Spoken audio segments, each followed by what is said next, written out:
wonder what this is.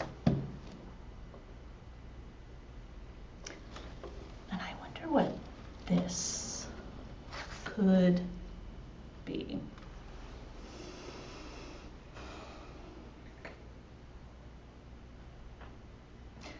This is the land. It's the land of Israel. This is the Jordan River. Now, for God's people, this was home. It had familiar people and familiar language. It was where they knew who they were and who their God was. They knew what to do, and they knew what their God did. They knew the story of their name, and they knew the story of God's name.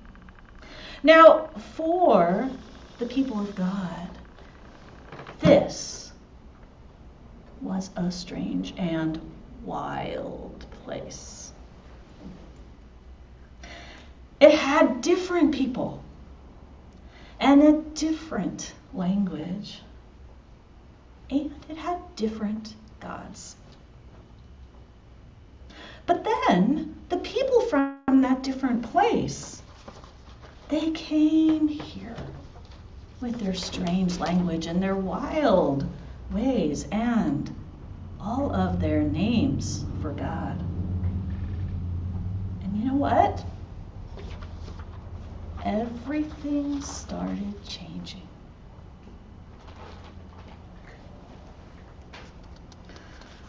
But then, once,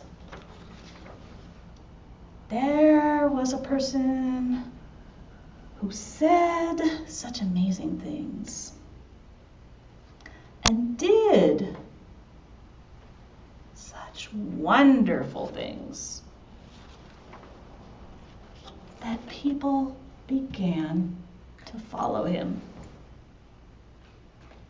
And as they began to follow him, they began to wonder, who is this Jesus? Who is this Jesus that has such powerful words and deeds? Well, one time, Jesus and his disciples were in a place called Caesarea Philippi. And when they were there, near the headwaters of the Jordan River, Jesus asked his disciples, "Who do people say that I am?" Well, the disciples had many answers for this. Some people say he is John the Baptist, here to tell us how we should live because God's kingdom is near. But others say maybe Jesus is Elijah, coming back from heaven as a sign that the Messiah is coming. And still others of them say, "You're a great prophet, like Jeremiah, long ago sent, so that we remember who we are and who our God is." But then Jesus looked at all of the disciples and he said, "Who do you say that I am?"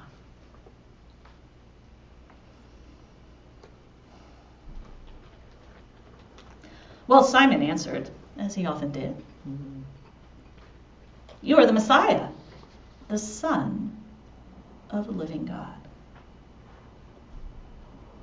Now, I wonder if Jesus thought maybe Simon did not understand everything that meant. Because Jesus said, God has spoken this to you. And then he gave Simon a new name. Rock. Now, this question isn't just for Jesus. This question is for everyone. Because everyone has a name. Everyone has a reason why their name was chosen for them or why they chose their name for themselves. So that it is their very own. Now, there's lots of reasons why people are given names, to know who they are. Some are named after a father or a grandfather.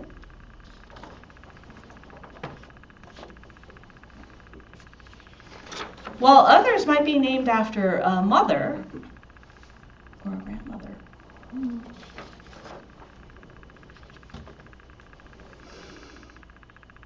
Now, some people might just be given a name that their parents especially loved.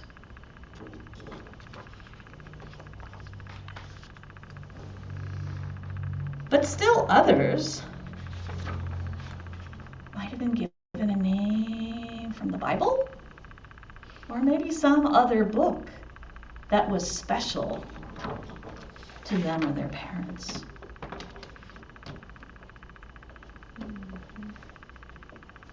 Some might have been given the name of a famous person that their parents especially admired.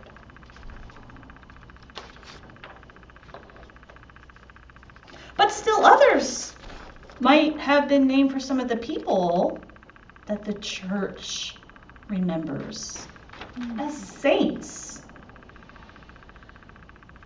People who they were seen as especially holy.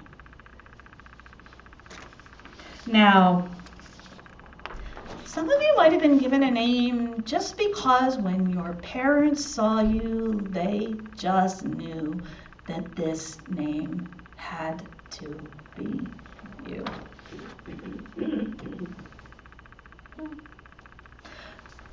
But then sometimes we don't even know why we have a name. Or maybe we're still figuring it out.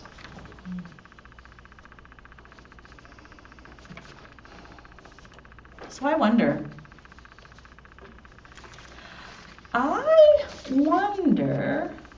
about the story of your name. I wonder if there's anyone here who might know the story of their name, might be willing to tell us a little bit about it. I was named after my grandmother. Jane. Her name was Amelia. However, my grandfather, for some reason I have no idea why, called her Jane. Oh. So the name was brought into the family as a kind of a real name. So you were named after your grandmother Amelia, ? But you're Jane. Her nickname. I like that, thank you. Donna. I was named after a man who was killed in World War II. Uh-huh. And his name was Don. Don. And he was a good friend of my mom's. Uh-huh. Probably a former lover, but also a good friend of my father's. And she promised the man when he went off to the war that if she was killed, she would name her first child after him. Oh, so someone that she was special to her, that she wanted to be remembered. Susan. Well, my family has no originality whatsoever. And so my grandfather's name was Victor, Uh-huh. and my dad's name was Victor. And my cousin's name is Victoria. And my sister's name is Victoria. My sister's name is Victoria Reed. So my great-grandmother was Susan Elizabeth Reed. My mother's name was Susan Elizabeth. My name is Susan Elizabeth, and I confess that my daughter is Elizabeth Reed. We got nothing. So family names, mix and match, shared from generation to generation. Go ahead, Donna. Well, I was just going to say, the Donna I'm not sure about, but Uh-huh. the middle name is Lee. Lee. And my father is from Georgia, was from Georgia. And he had an aunt named Eula Lee. Eula They Lee. didn't give me the Eula. Uh-huh. But they carried the Lee over to me. Oh, We have now gone down the next 2 generations of children with Lee in their name book somewhere, which is an honor to me. Makes me very pleased because I didn't like it. I thought it sounded like a boy as I was born up, but that came from a great aunt. Huh. Go ahead, Vicki, and then Steve. Well, I was actually named after an event, Uh-huh. which was England winning the Football World Cup in 1966.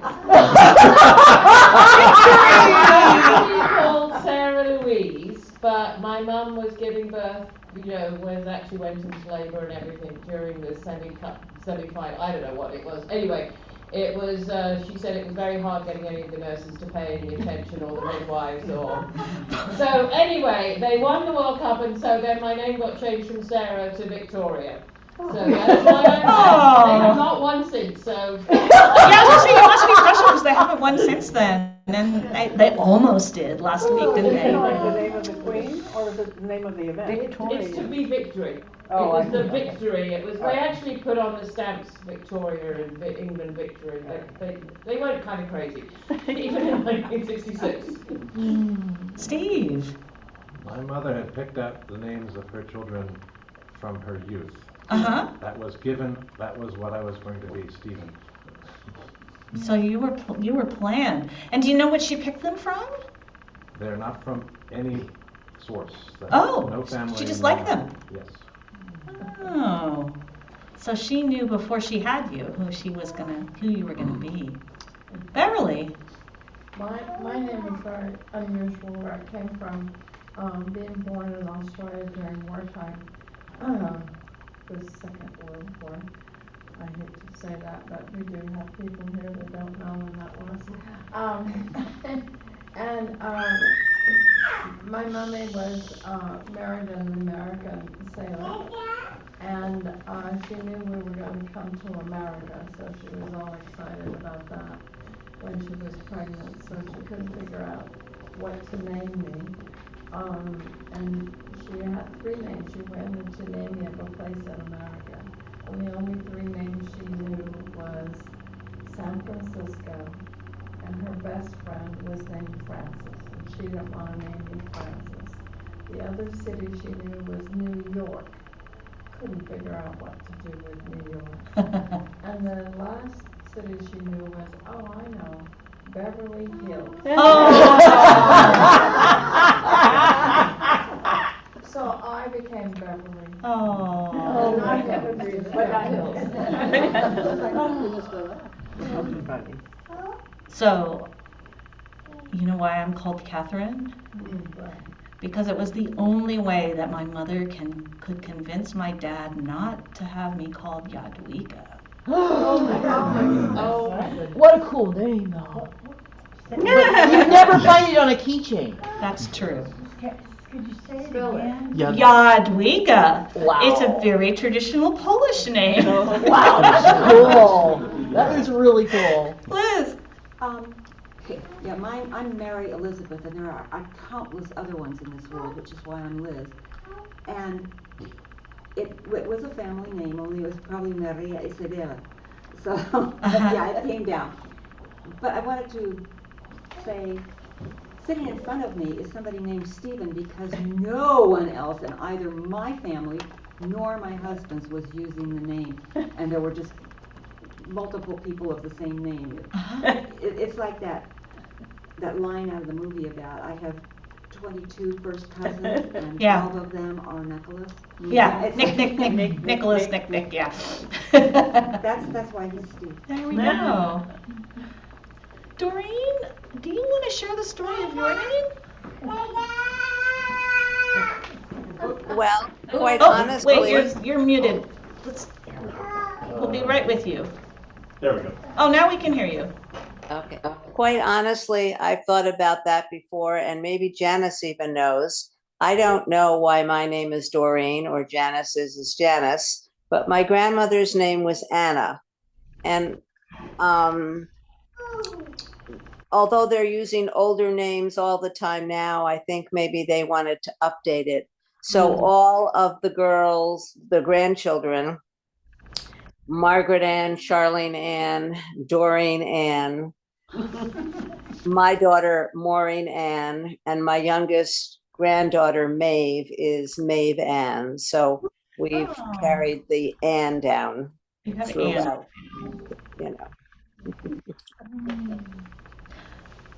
So now we're going to do some more wondering. I wonder who you think Jesus is. What? I wonder who you say Jesus is. I could be flippant. There was the last guy who was a carpenter who laid floor in our house was named Jesus. For the pool guy.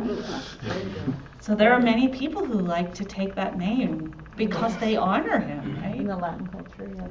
Yeah. In my 12-step tradition, we did step 1, which is you're powerless over your addiction or compulsive. 2 is came to believe that a power greater than yourself could restore you to sanity. Mm-hmm. In my daily reader, one of the readers I read is Jesus Calling. Mm-hmm. And it defined the word Jesus as God saves. God saves. And in my life, and you guys are my loving church community who've been with me through all the scrapes and boo-boos, I have had God get in my face many, many times and have things work out in my favor in ways that never should have. Like when my husband was in neurological intensive care at Valley Med, I never saw a hospital bill. That was millions of dollars. Mm-hmm. When I needed help with divorcing, God provided a big, powerful San Jose lawyer in a high-rise.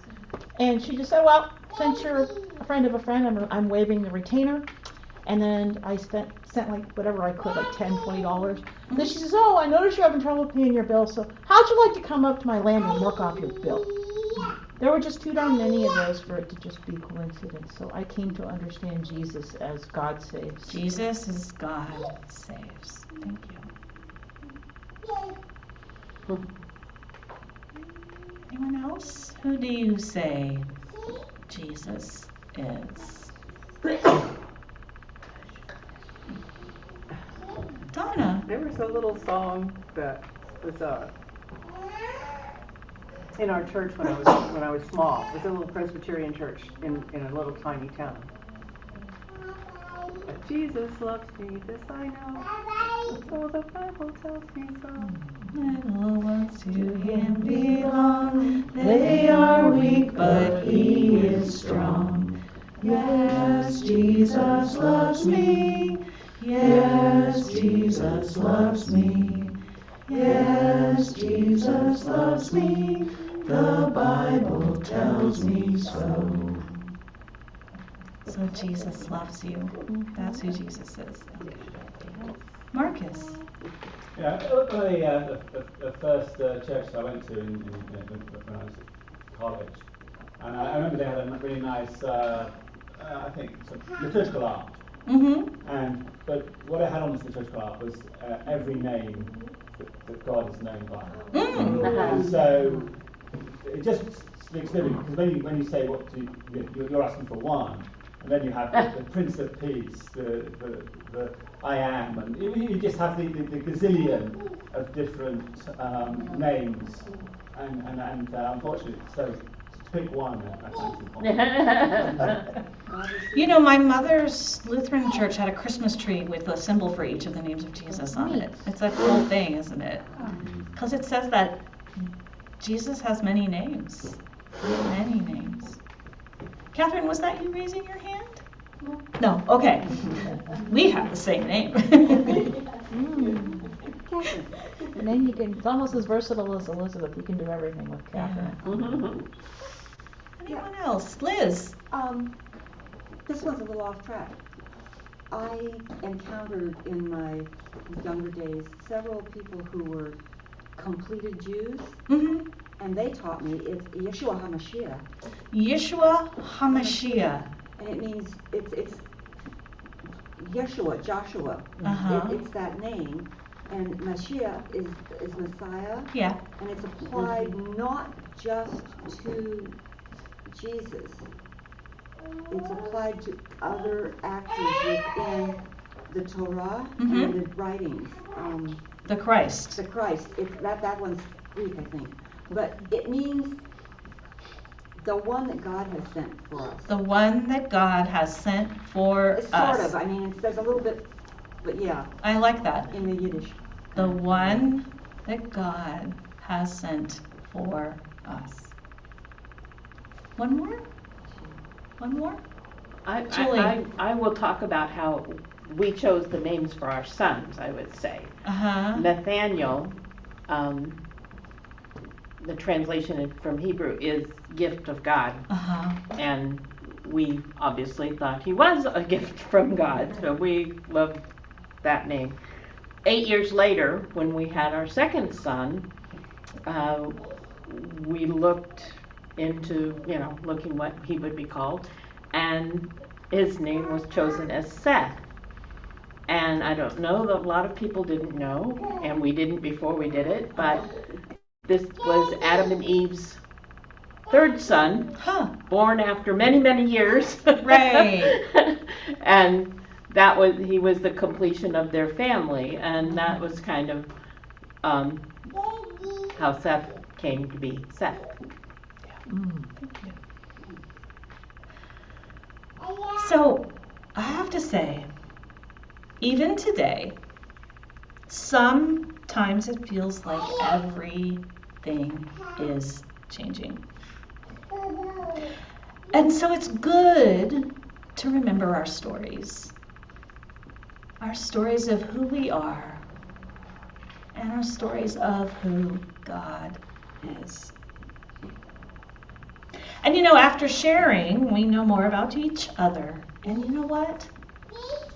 We have learned more about who God is, too.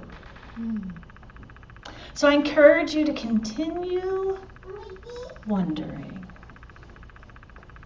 among yourselves and everywhere you go about this question.